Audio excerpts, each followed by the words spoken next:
dari siaga ada, penggalang ada, penegak pun ada. Dan kebetulan saya termasuk salah satu wali santri Nuris yang kebetulan putra saya juga aktif ya, muridnya Kak Imaro ya. Kemarin meskipun kegiatan keadaan pandemi seperti ini, tapi masih ada kegiatan, tetapi tetap menggunakan protokol kesehatan. Jadi kemarin ada kegiatan Purna Ambalan yang diselenggarakan di Silo ya Kak? Di Silo, di Sidomulyo ya? Sidomulyo. Itu kegiatan Purna Ambalan.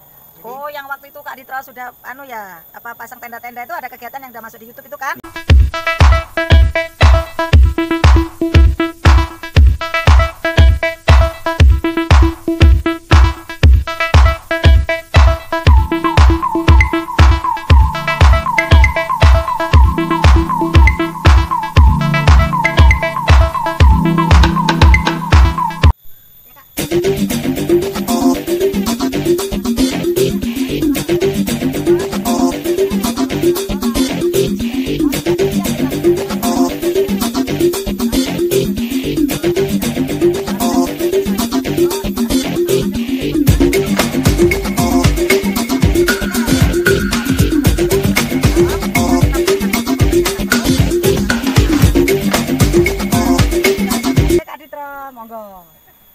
Baik, terima kasih. Assalamualaikum warahmatullahi wabarakatuh. Salam Pramuka. Salam. Ya, pendengar setia Radio Republik Indonesia, Sanggar Pramuka, Kuartir Cabang Gerakan Pramuka, Kabupaten Jember.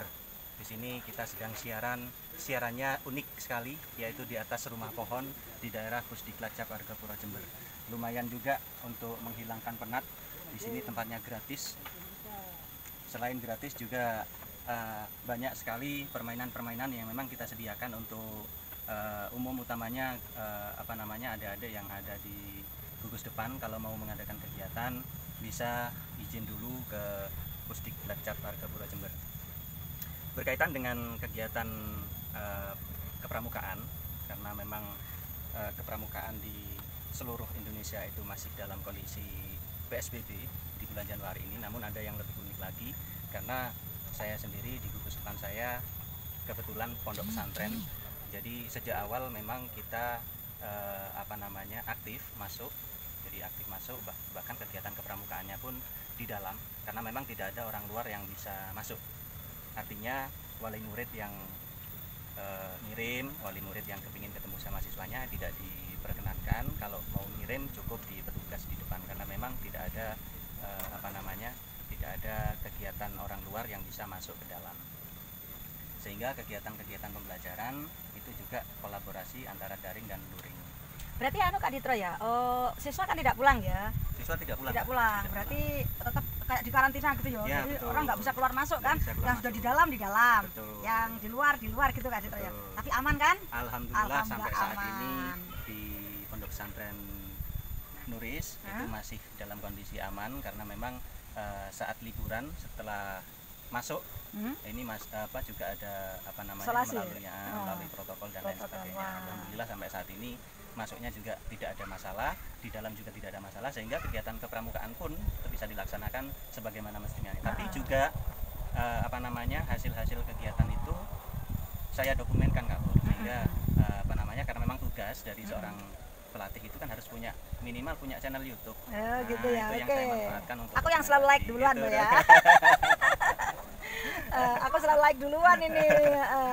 Jadi kegiatan-kegiatan kepramukaan, terus kemudian kalau kegiatan pembelajaran yang jelas kolaborasi antara daring dan luring ya, di bawah pengawas pendidikan. Oh gitu ya Kak ya. Aman. Sehingga alhamdulillah untuk saat ini masih kondisi aman, karena memang kita selalu berhati-hati. Yang terpenting masuk ke daerah itu, di mana daerah itu harus steril dulu, termasuk fisiknya memang sudah diperiksa. Disemprot dulu pakai disinfektan dulu. Asik banget deh. Kegiatannya seru-seru kemarin. Itu kakak-kakak dari Kak Ditro, beliaunya adalah pelatih penegak dari Kuaran Sumbersari. Beliaunya aktif banget di kegiatan, dan memang ini jiwa yang kita cari itu yang seperti ini kakak ya, sehingga nggak ada istilahnya bermalas-malasan ya. Walaupun di musim pandemi Kak Ditro ini orangnya tetap aktif ya, apalagi memang di lingkungannya di pondok yang memang kegiatannya itu peserta didiknya itu ada, sehingga namun tetap dijaga protokol kesehatan Kak Ditro. Untuk materi Kak Ditro misalnya sampai ini ya, di pandemi ini yang paling pas itu ke adik-adik itu yang apa Kak Ditro?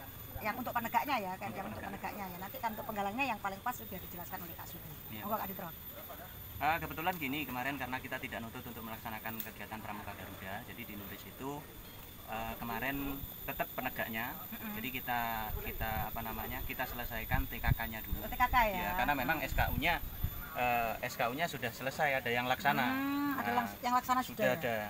Jadi ada yang sudah laksana. Berhak ya, udah berhak begitu, untuk TKK. Kita tingkatkan untuk TKK-nya. Jadi SKK-nya harus diselesaikan supaya dapat TKK yang utama.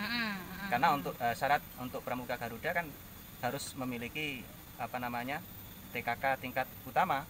Nah, sementara ini kan masih beberapa itu banyak memang yang sudah, tapi baru Purwa, ada yang baru Madya gitu. Gitu. Nah, untuk supaya bisa ke Pramuka Garuda, dia harus diperbanyak untuk TKK yang utama. Ya, yang utama. Untuk jam-jam istirahat bisa langsung menemui saya di ruangan saya. Gitu ya. Terus kemudian saya bagi-bagi Kak Pur. Jadi kalau memang di situ yang berkaitan dengan keagamaan, saya berikan izin kepada guru yang sudah saya tunjuk, sudah saya berikan rekomendasi ke guru si A. Yang guru agama ya. Yang guru agama. Terus kemudian kalau berkaitan dengan olahraga juga sama. Jadi karena di Nuris itu juga gurunya hampir 500-an. Jadi memang harus saya tunjuk gitu, yang sekiranya beliaunya itu sedikit banyak paham tentang kepramukaan. Sip. Ya.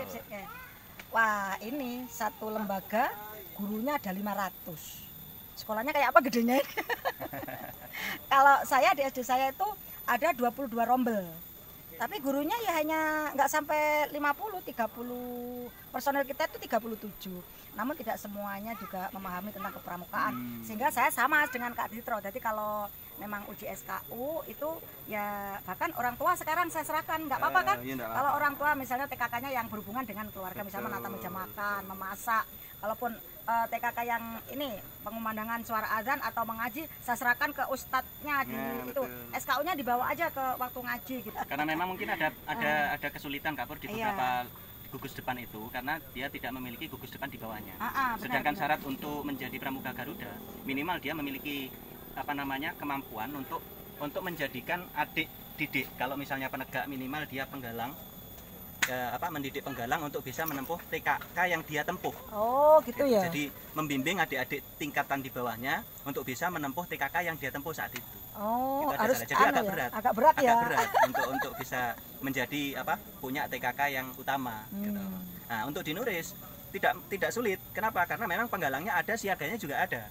Gitu. Jadi karena memang di sana kan MI, SMP, MTS. Karena yayasan sehingga tidak sulit untuk mendapatkan TKK utama. Gitu. Iya, harus ada yang di bawahnya harus Betul, ada. Yang di bawahnya harus ada. Jadi misalnya TKK pengamat, ya minimal dia bisa membimbing TKK pengamat di bawahnya. Di bawahnya ya. Yang penegak berarti harus bisa membimbing yang golongan penggalang ya. Untuk menempuh TKK pengamat. Gitu. Gitu. Kalau kita kembali ke masa dulu aja Kak Subi. Kita balik ulang nih. Kita balik waktunya, kita untuk sekolah di Nuris.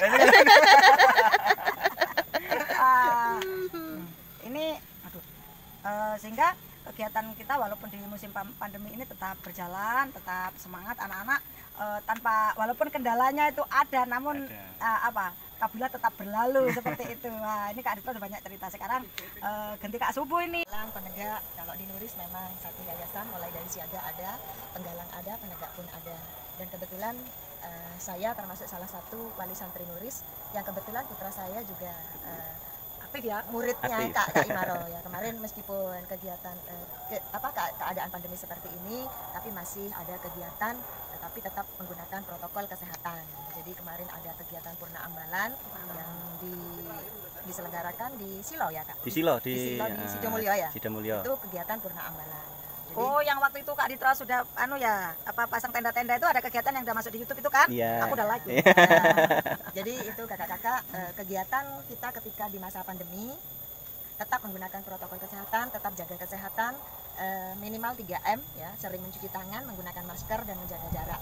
Itu saja. Jadi ketika penempuhan SKU penggalang tadi sudah disampaikan juga oleh Kak Ditro, selain oleh pembinanya sendiri juga kita selaku mungkin pembina satuan ya, ketua gudeg. Nah, di situ bisa menunjuk guru mata pelajaran mungkin dari guru agama yang bisa untuk dimintai bantuan menempuh SKU di bidang keagamaan. Kemudian untuk yang fisik itu kita bisa minta bantuan kepada guru olahraga seperti itu Kak Pur. Oke. Demikian kakak-kakak pembina yang mungkin mau ini ya mengadakan kegiatan di musim pandemi ini seperti apa. Tapi kakak pembina semuanya, metode membina yang kita gunakan jangan sampai terlepas dari 8 unsur. Ya, kita nyanyi bareng-bareng ya kode kehormatan. Oke. Yuk 1 2 3. Kode kehormatan belajar melakukan, sistemnya berkelompok, menarik dan menantang. Di alam terbuka ada orang dewasa, tanda cakap satuan terpisah.